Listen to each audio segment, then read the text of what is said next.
Welcome to the Right Take Podcast. News, ideas, and conversations at the intersection of politics and culture. A project of the David Horowitz Freedom Center. I will be your host, Mark Tapson. Welcome back to the Right Take Podcast. I'm your host, Mark Tapson. Thanks so much for joining me here at the intersection of politics and culture. Just a week or so ago, we passed Memorial Day. And then about a week after that, the 80th anniversary of the Allied invasion of Europe on D-Day. And then this upcoming week, on June 14th to be precise, is the birth date of the United States Army, which was founded in 1775. So I think it's fitting that we talk this episode about our nation's military. My guest today at The Right Take is someone whose take on today's military you will definitely want to hear. And I'll get to him in a moment. But let me just say first that the state of our military and of our national security is an issue that we're deeply concerned about here at the David Horowitz Freedom Center. And we've written about it quite a bit. In fact, we have a whole section devoted to our military commentary at our flagship website, frontpagemag.com. You can go there and scroll down just a little bit, and over to the right, you will see a link called Disloyal Military. And if you click on that, it will take you to a whole slew of articles about what the progressive subversives in the Biden administration are doing to undermine what used to be the greatest fighting force in the world. I say used to be, not as any disrespect to our soldiers, far from it, but let me just make note of the fact that in the Heritage Foundation's 2024 report called The Index of U.S. Military Strength, it states that, quote, as currently postured, the U.S. military is at significant risk of not being able to defend America's vital national interests, unquote. And that is for the second year in a row. So over the last 2 years, our military is rated too weak to defend our vital national interests. That worries us deeply at the Freedom Center, and I know it does you, and I think that you know what accounts for that decline. Woke leadership, diversity and equity requirements, lowered fitness standards, plunging recruitment numbers, an obsession with rooting out conservatives and Trump supporters as potential extremists, the demonization of white soldiers, the prioritization of ideology over military readiness, the embrace of gender madness, including the celebration of drag queen lunacy. All of this stems from the woke capture of our entire military by domestic enemies. My upcoming guest has written a very timely book addressing the whole woke undermining of our military, so I've been very eager to have him on the show to discuss it. So stay tuned. You don't want to miss this conversation. And yes, I know I say that about all my guests, but if I didn't mean it, I wouldn't say it. And let me say, as always, please take a moment to subscribe to The Right Take, if you haven't already, so you can keep up with the conversations we're having here with important thinkers, writers, pundits, scholars, and storytellers. And if you like what you hear, a positive review would be greatly appreciated. Thank you, and don't touch that dial.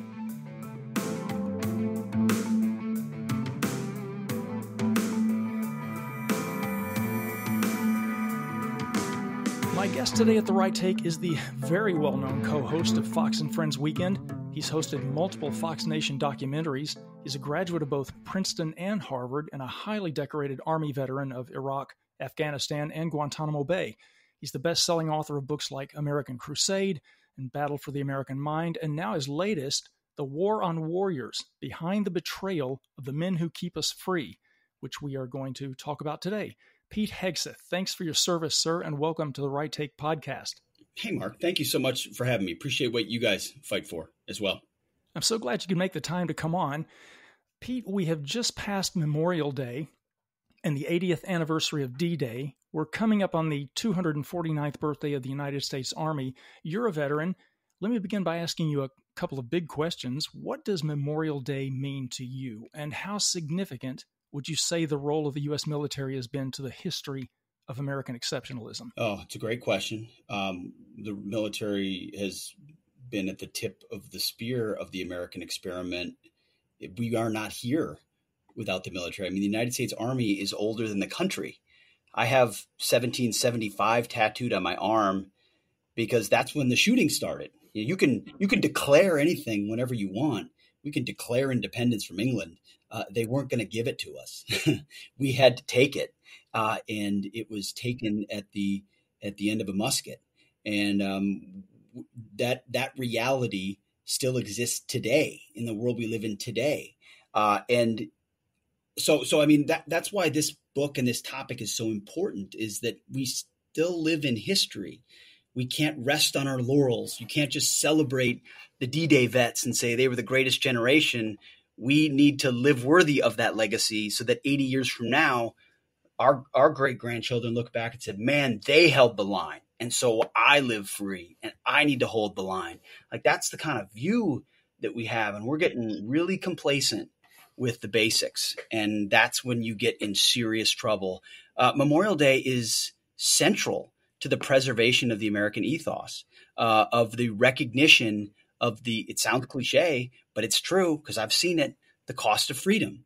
And, it was Memorial Day parades that inspired me to serve. That's why I make sure every Memorial Day, every 4th of July, everything, that I find a civic ritual to take my kids to, in addition to what we do in our own home and their schools and everything. Because I remember watching the little blink and you miss it Memorial Day parade in my parents' small farming town in southern Minnesota. It was like the sheriff, the high school band, the one fire truck, and the vets, but that whole town came out and applauded these men. And I just remember thinking, man, they did something special. Like, they protected us. And then, of course, it ended at Memorial Park because it wasn't about the vets. It was about the guys that are not there. So anytime you can take your kids to a national cemetery or where they can visually get a sense of the scope and they start to wrap their brain around the amount of people that are in the ground, but we're willing to do that for them, it rattles the cage and I think puts things in perspective. So it's immensely important that we recognize and remember, because hopefully that leads to active investment in fighting for the future for our kids and grandkids. Do you find it curious, or maybe revealing is a better word, that Congresswomen Ilhan Omar and Cori Bush both shared social media posts on Memorial Day that apparently confused it with Veterans Day? And not only that, but Representatives Alexandria Ocasio-Cortez and Rashida Tlaib couldn't be bothered, as far as I could tell, to post anything on Twitter about Memorial Day. What does that say to you about them, and maybe about the Democrat Party leadership more generally? Well, it tells me everything.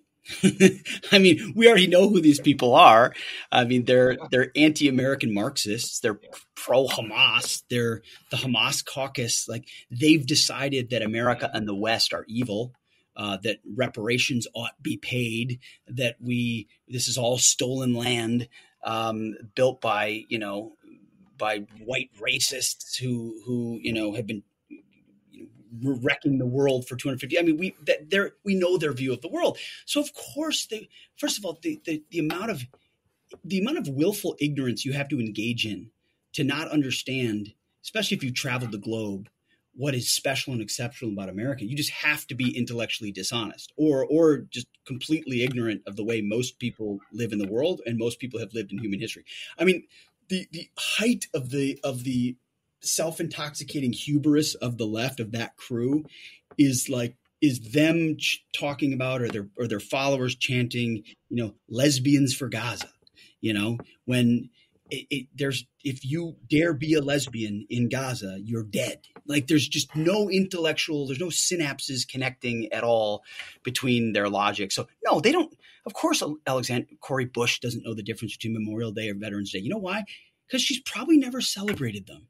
And that's a sad commentary on, our schools, on our culture, on our civics, and they're products of institutions that never celebrated those things. And so why would they celebrate those things? And then they're in Congress and they'll put out a perfunctory tweet or something, or X, but then it turns out to be wrong because they never really understood it. And by the way, I remember the first time I confused the two. I don't know, I was in high school or something, and someone quickly corrected me about the difference of it. And then once you see that difference, you understand the gravity of that difference, and it becomes something you want to make sure your kids understand too. That just never happened, and so we end up battling our own who don't know or care that much about the military. And as it pertains to my book, what you have is someone in Barack Obama who very much sees the world the same way the Squad does, and he was in charge of the Pentagon for 8 years. So what kind of people do you think he was placing in positions of power inside that Pentagon, which he inherently distrusted, which he saw as a meritocracy that needed to come to heel? And so that was the beginning of a lot of the changes. Okay, well, your newest book is The War on Warriors, and you've written a lot about our nation's military, but what is the specific angle of this book? Oh, man. The specific angle of this book is it's not just a book about how the military went woke, although there's a lot in there about that. It's more a book about how the military allowed itself to go woke. Because you see, everyone in the military swears an oath to defend the Constitution against all enemies, foreign and domestic, and takes very seriously their role as defenders of standards and accountability and integrity and meritocracy and lethality and all the things you associate traditionally with the military. But starting mostly under Obama, there were some seeds of it, Clinton and elsewhere, but mostly under Obama, there were ideologies pushed in by civilians at the top that our brass needed to fight back against, and it didn't. And then it didn't again, and then it was complicit again. And pretty soon you get the seeds of these insidious theories, like critical race theory, like CRT, like genderism, trans stuff, that germinate. And Trump did what he could. There were a lot of fires that Trump was fighting, and there wasn't as much of a sense of how bad what Obama had done. And so they kind of went underground. And then when Biden came in, it's been on hyperspeed. And so it really is a book detailing what the military should look like, for civilians out there. That's where I relay a lot of my combat stories of like, hey, what's this brotherhood about? Why do I care about this so much? Well, because I've been in combat situations where variables and distractions get people killed. And if you don't have standards and you don't maintain them, you get people killed. And then laying out how those standards have been eroded. And I spent months talking to dozens and dozens of actively serving service members who spoke to me on the condition of, off the record, just to make sure I had my finger on the pulse and I wasn't wrong across all ranks and services. And yeah, all of them talked about walking on eggshells or a lack of accountability or standards lowering in the name of inclusion. And women a lot of it comes back to women in combat is where it really started, if we want to unpack it. But it lays bare kind of the dirty laundry of what's happened in our military. And at the end kind of explains what we need to do to get out of it. But also I end it with a letter to my 5 sons and where I kind of lay out whether I want them to serve. Because if you talk to any vet today, the top of their mind is, would I recommend my kids serving? And most in the past would have said, not just yes, but hell yes. Okay. Now they're not just saying no, they're saying hell no. And that's really bad for an institution that mostly is predicated on service being a family tradition. And if you break a link in that chain, you think the recruiting numbers are bad. Now just wait until that really comes to bear. And so I kind of explain why, at least at this moment, I still think the Hegseth boys should be willing to serve. But I reserve the right to change my mind if we have a different commander in chief and it continues to go sideways. Donald Trump hopefully gets a chance to really clean house and turn things around, but it's not automatic. So it is part polemic, part personal stories. I talk about how I was targeted, how I was deemed an extremist by my last unit, and which led to me getting out. And you hear the whole story about that, which I haven't told before this book came out. So it's a really personal book to me, but it's not written about me. It's written for other warriors and patriots who are concerned about the trajectory of our nation. Yeah, I love that you write that America's military has been fighting in recent years on 2 fronts, one of them domestic. And I love this quote from the book, quote, "A domestic political cult of virtue signaling social justice saboteurs has targeted our military as the next trophy in their reckless big game hunting of American traditions. This time they're going straight for our immune system," unquote. I think that's very well said. In fact, let's pretend that I wrote that. Pete, there's a progressive slogan. There's a progressive slogan that has acquired the status of unquestioned dogma that we hear all the time. So let me ask you what you think about it. From a military perspective, is diversity our greatest strength? Well, you've clearly taken a look at the book, and I appreciate that. That is the biggest load of crap. And every time I hear a military leader say that, I mean, and that's the best PG word I could use. Every time I hear a military leader say that, I throw up in my mouth a little bit more, because if they believe it, it shows you how sideways and how indoctrinated they are. And if they don't, and they're just willing to say it, then they're just the cowards that we think they are. It is the exact opposite, like precisely the opposite. Diversity is not our greatest strength. Unity is our greatest strength. It's the forcing function of the military, which takes young boys and young girls, pulls them in, strips them down, literally and figuratively in basic training, and reminds them of their weaknesses, but strengthens them and fortifies them and forges them, pumps them out of basic training into units where we all wear the same uniforms and the bad haircuts, because it's not about us anymore. It's about we. And, you go to basic training and some kid from Kentucky meets some guy from Seattle who bunks with a black guy from Boston or a white guy in Texas. And you didn't have anything in common until you came to this unit. And then you had everything in common because you've got a shared goal and a mission. And distinctions don't matter. I mean, everything you do is meant to say you're a cog in this machine willing to die for everyone next to you in service of defending the nation and accomplishing the mission. Like, that is unity by definition. And when you let our differences, diversity, come into the ranks, all you're doing is dividing and segregating people. You're undoing what the military always does. And as a result, creating fractures and fissions and questions and eggshells to walk on for commanders that make everyone's job more difficult. So Donald Trump, when he comes in, should just, wherever that phrase is found inside the Defense Department, it should be crossed out and just say, no, unity is our greatest strength.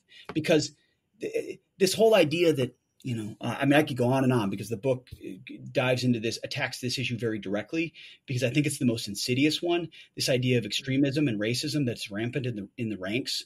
The military leaders that peddled that nonsense knew it wasn't true because they've been serving in this military and they know the military isn't racist, and it hasn't been for a very long time. So when they actually did the study, shocker, they found out that the military has a 0.007 extremism rate.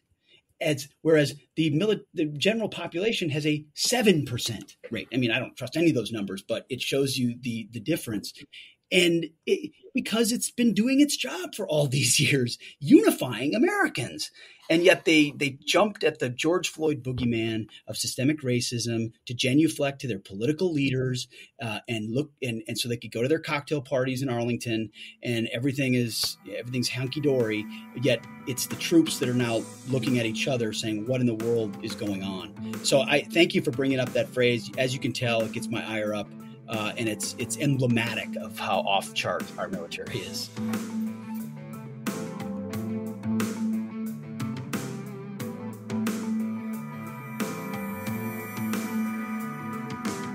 When you have a military leadership and an administration that consider patriotism a potential form of extremism and an existential threat, what does that say about their priorities and agenda? It tells me that they've chosen a side. It tells me that the institute, I didn't grow up in a political family we didn't really talk politics around the table. It was a Christian, hardworking, patriotic family. That's it. Like most people, grew up. And eventually you learn about politics and all that, but I wouldn't even have known necessarily whether I was a Republican and Democrat before I went to college. So when I'm signing up to join the military in ROTC, I'm not doing it because I want to serve George Bush or not Bill Clinton or what. I love the nation. I think I'm capable. Let's do this. And then I serve under Bush and under Obama. I was no fan of Obama's, but I volunteered to be a part of his surge in Afghanistan. And then under Trump, and I wanted to serve under Biden. I was still in at that point. And that's where the story of what happened to me is in the book. But what happened after 2020,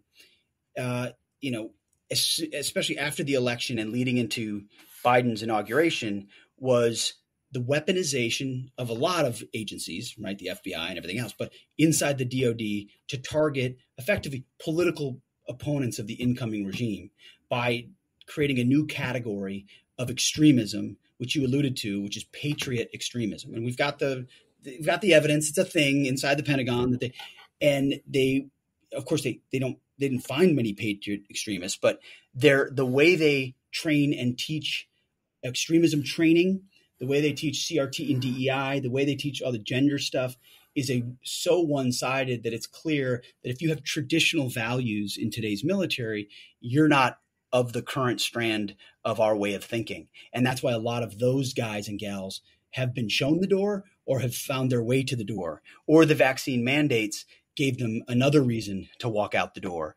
And that's part of how you bring an institution to heal is you push the independent thinkers, the traditional thinkers out of that institution, then pump it full of wokesters and you take it over. And that's the scary part of where we are right now. That's another reason why I'm recommending that my kids serve, because we only have one military. We only have one. If patriots don't join it, there aren't enough lesbians in San Francisco to staff the 82nd Airborne. Like you need the boys in Kentucky and Texas and North Carolina and Wisconsin, like that's who it's, and I say boys because the vast majority of the folks that have served and died it was all boys on the beaches of Normandy. Now there've been lots of wonderful women that have contributed to the country at home and in uniform. I'm not disparaging that, but let's cut with the politically correct crap and just acknowledge who the core constituency is for our military. It's strong, normal men. And we're always going to need strong, normal men. And the military has pulled a Bud Light and decided to advertise to non-traditional constituencies. And in the process, they've turned off strong, normal men. And that's a real big problem. Yeah, and speaking of men, you have a chapter in the book called Men Need Purpose, Not Inclusion. Now, I personally have written a lot about the topic of masculinity, so I appreciated this chapter, and I wanted to ask you, how does the military, you've kind of touched on this already, but how does the military forge men, and what kind of men does a woke military forge? That's another what a great question. It's a core question of the book. The military takes ordinary men and teaches them, trains them to have the ability alongside other ordinary men to do extraordinary things that you would not, your body, your mind, your psyche would normally never allow you to do. The military's job is to channel masculinity into purpose. And that's what it's done for so long. Because the military takes ordinary men and forges them to do extraordinary things alongside other ordinary men. And none of those ordinary men would be capable of doing those extraordinary things without the training and the ethos and the order and the discipline that goes into military service. You're forged to do things completely against your survival instincts, against what you would never rationally do. But together as a unit, through that training and your masculinity and your toughness, you come out the other side prepared to risk your life for your nation, channeling that masculinity in really important ways. So when you're recruiting in that context, you want the guys that are already masculine and, alpha types, played football. And I share an example of a couple of those guys I went to high school with, and one went on to get a Silver Star, and another one was in the Marine Corps, just great guys. The Army recruited them and channeled them the way you would want it to. And then you got like the patriotic kind of tepid guys who, they're not really military types, but then once you get them into basic and you train them and you teach them, suddenly they're 20-year career, awesome jump master, a couple of other examples of guys from my hometown. And I kind of fit into the middle of those two groups. Like I'm your target demo of, man, I can do more with who I am for my country. What a woke military does is it doesn't recruit that first group of masculine men who say, well, if I want to, get woke crap jammed down my throat, I might as well go to the local college here. And it certainly doesn't recruit the patriotic Christian sort of normal types who wouldn't otherwise, because it runs against their values. And then those that it does recruit, it doesn't reinforce those, the best masculine instincts. And now you get second guessing, and now you get questions, and now you get, well, I'm different and you're different, or, well, I know you want me to take that hill, but I'm not sure I want to do that. Or, do we have a proper proportion of representation in our unit of socioeconomic, male, female, and black, white breakdown? Because and the one thing I can assure you is the enemy's bullets don't care what your skin color is. And a woke military will find out very quickly that the breakdown of unit cohesion, good order, and discipline, when that breaks down in peace, then it doesn't function in a war. You don't immediately then rediscover it and reverse engineer it. Those who long for peace must prepare for war. That was my platoon motto when I was in Guantanamo Bay. Man, I haven't said that. I didn't even include that in the book. I haven't thought of that in a long time. You have to have that mindset. So a woke military destroys it and undermines it. And I'm not saying we're completely there yet. Like, there are a lot of mid-level leaders, a lot of NCOs, mid-level officers that know this stuff is garbage and would be really reinvigorated by new leadership. So there is hope, but you can't let another life cycle go through and lose everybody. You mentioned before that you closed this book with a letter to your sons. I found that very powerful. You have 5 boys, but you have girls too. 7 kids altogether, and I have only 5, so you're ahead of me.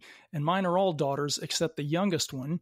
And I can envision this letter being written for my son as well. But I have to say, and we've already talked about this a little, that if my son were military age, under the current circumstances, I'd find it very difficult to encourage him to enlist.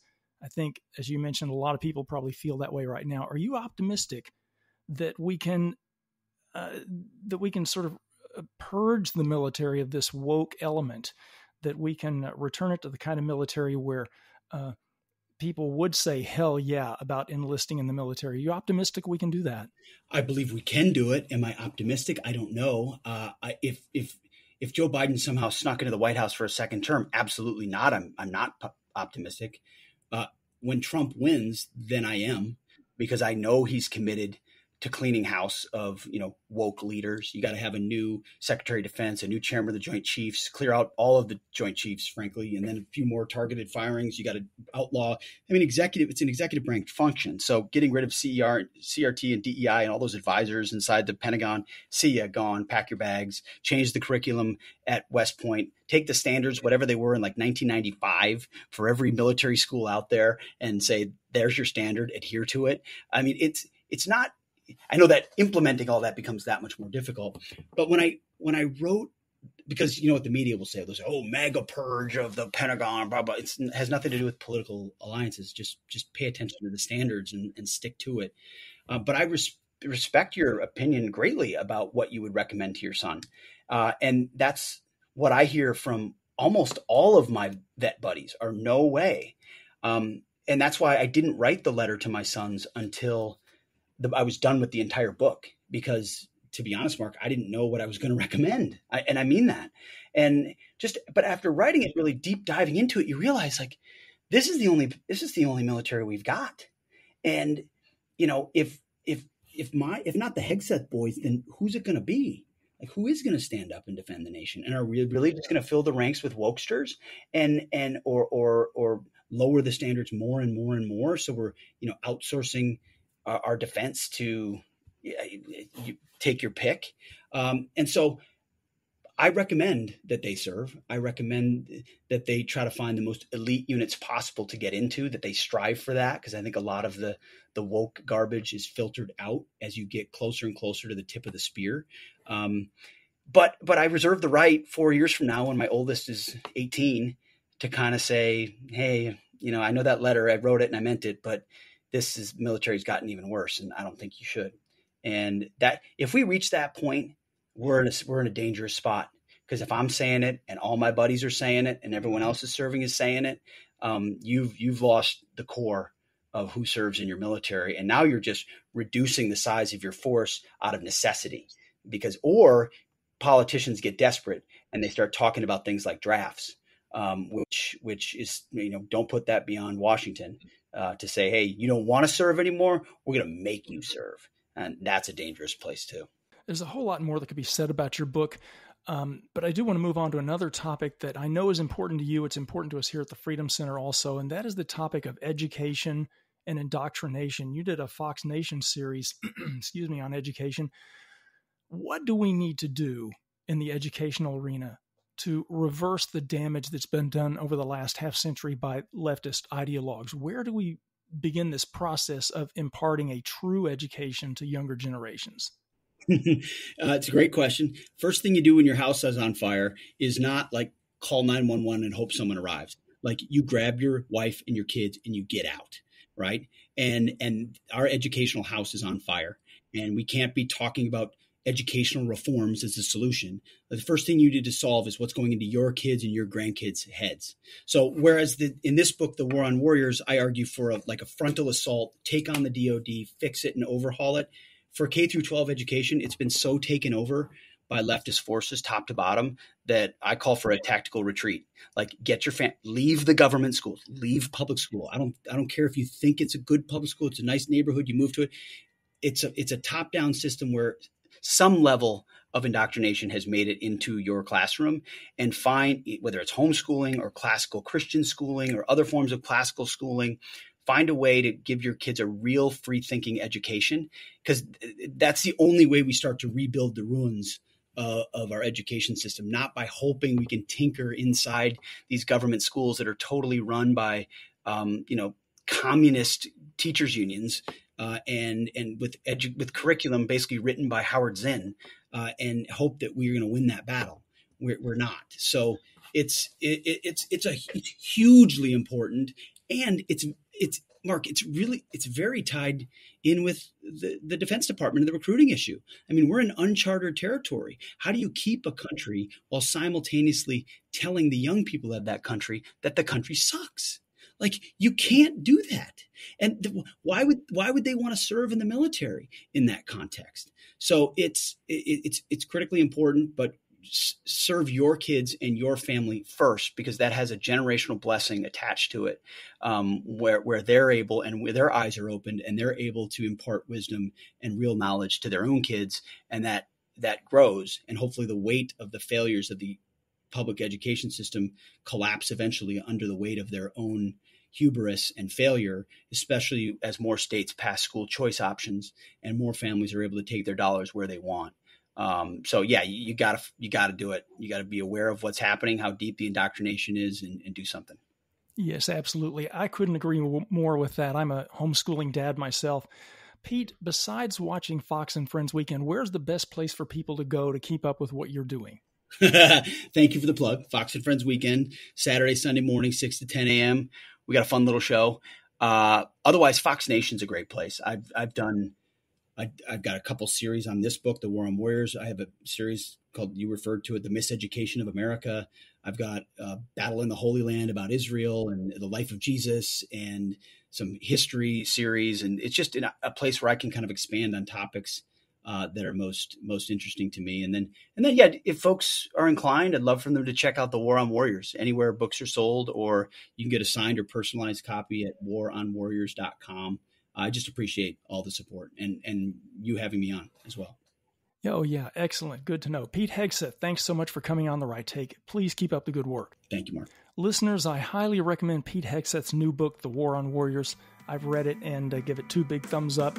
And of course, don't miss him on Fox and Friends Weekend Edition.